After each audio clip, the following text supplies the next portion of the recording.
There was a comment made after a lot of hard effort, a lot of running and gunning. A company that we grew 1,500% year over year, became Inc. 500's fastest growing company in America.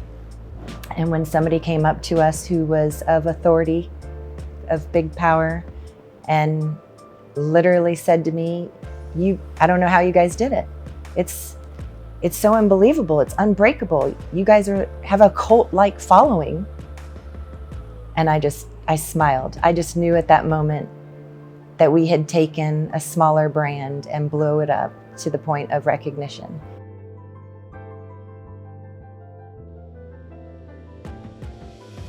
I am Miranda Fuller, and we are here at VirTra. VirTra is the innovative company that creates judgmental use of force and firearm simulators that helps the public safety and military markets. So I started at VirTra about 6 years ago.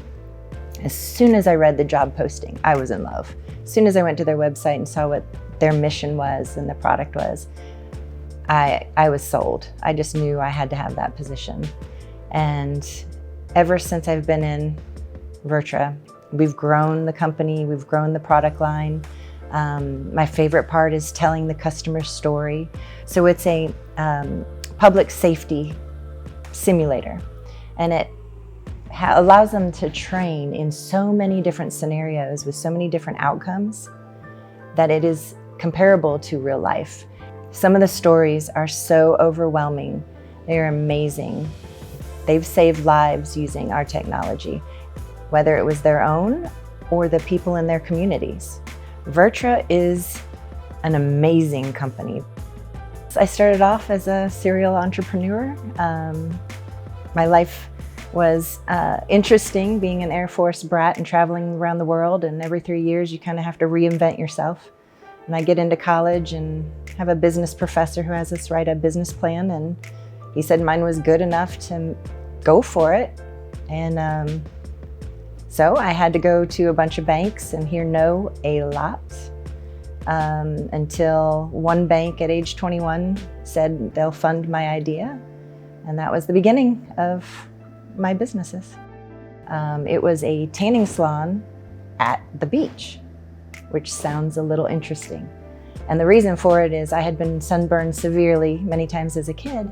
And at the time, way back when, tanning beds were just coming out, and they were the safer alternative to have slower doses and less doses of UVA and B that you would get outside.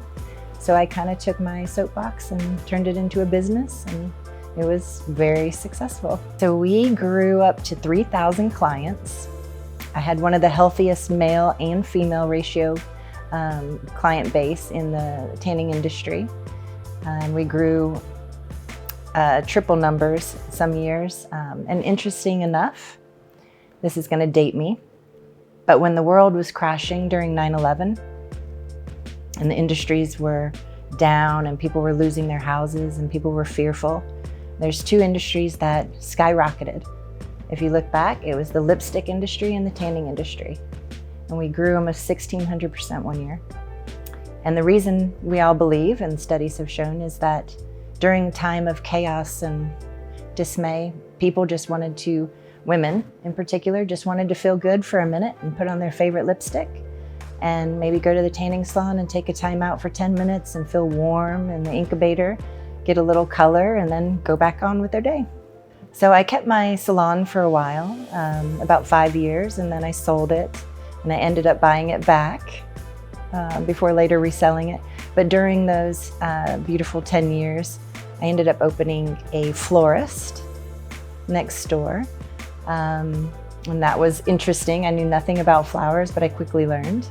I just knew that that area needed a florist in a new zip code, and that's kind of how that industry works, so I just did it. Then I met a great gentleman, and we partnered up, and we had one of the first dating shows where it was dating on TV and the internet. And it was quite innovative back then, even though it was on local TV. It was a fun project. We had a couple seasons. Then I ventured into real estate. It was booming then.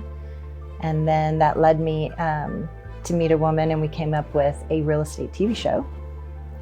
So that helped, get more real estate gigs because everybody wanted to be on the TV show and have their house and condo featured, so that was fun. So then, still juggling TV and real estate, my husband and father really wanted a restaurant. So we gathered old family recipes and I opened a restaurant, and I ended up having to work there too and help run it, of course, but it was their idea and they wanted to make it happen. And it was a fun little quaint restaurant in a needy little area.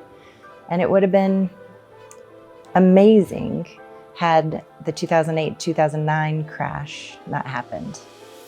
And of course, real estate crashed, restaurants crashed, tourism crashed, and it became a hard time. I think my biggest challenge of my life was when I had all my companies and the economy crashed and I lost everything and I had to start over. Not only did I have to start over, my family, had to start over and figure it out, but I didn't have very many options. Nobody had a lot of options. And the biggest challenge was having to leave my community of Myrtle Beach that I was raised in, leave my hometown, leave my friends, leave all my businesses, and pick up and move to a new state and start all over. That was probably the hardest time of my life. When I quit being a serial entrepreneur, I had to take a deep dive into what I loved the most. What was I going to be great at? I didn't and couldn't own another company at that moment. So I looked at the marketing and that I had done. And I said, well, this is definitely my path. The businesses, the products, the services, the people that I could market, that would be my love and passion. So I ended up going into the marketing industry, and I was able to tell the story of lawyers, athletes, professionals, businesses, great products, and great inventors. And the mission of some of these products and where I'm at today is what gets me up every day, and I do what I do. So to me, marketing is the art and science of creating need. Whether it's for a product, a service, an invention, a company, you're really driving the customer's desire for the need. And ultimately, from first touch to when they're so happy with it, they become your influencer and tell everybody else about it and sell your product for you. I love speaking with the customers and hearing their story and retelling their story. That is my passion, especially when you have such a great product, such a great customer base. Their story needs to be told. And especially in the law enforcement industry, it's not told often enough. So it's my mission to make sure that I tell those stories every chance I can. Whether I get them in an article, in the magazine, on a website, on the nightly news, if I blast it out to our customer base and everybody who's involved, I want to put them on a pedestal and lift them up and let their story be told. So I believe currently this is marketing aligned with a mission to save lives. And that resonates with me to the core.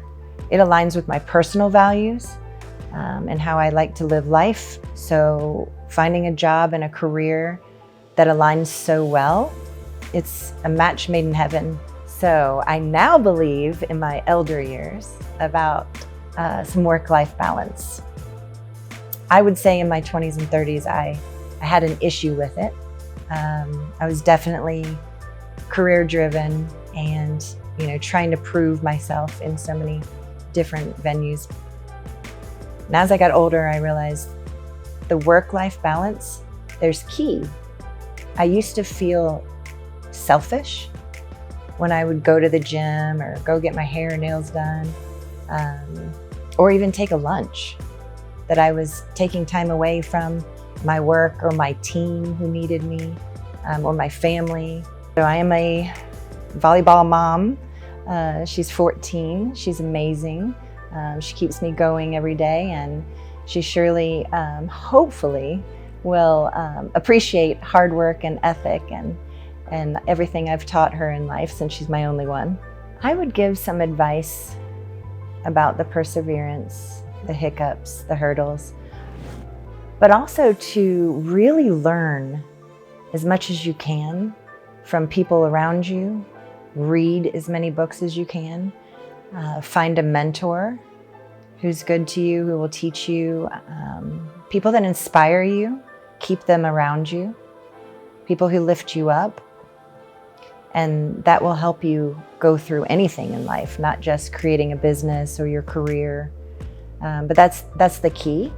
Besides the passion, you have to love what you're selling. You have to love what you're doing. And you spend so many hours of so many, days and weeks of your life working. If you don't love the product and the people you're working with and the customers you're doing it for, how can you feel fulfilled at the end of the day? How can you go home to your family and feel accomplished if you didn't love what you were doing each day? I think another tip or advice would be never to take failure personally. Learn from it. Fail fast and forward, and keep on going. Remember when we were younger, we almost all felt invincible? Is that a way of summing it up, invincible? And as we get older, we get less risky, a little risk adverse. I think we need to remember our younger selves and always have that invincible spirit and go for it, because you're never going to regret it. You may regret never trying it, but you won't regret going for it. I would say to the women out there that have the desire, the thought even, to do something bigger, better, more extravagant, get out there on their own, to do it. I don't think there's ever wrong answers. I think there's just different opportunities to solutions you haven't figured out yet, but you can figure it out.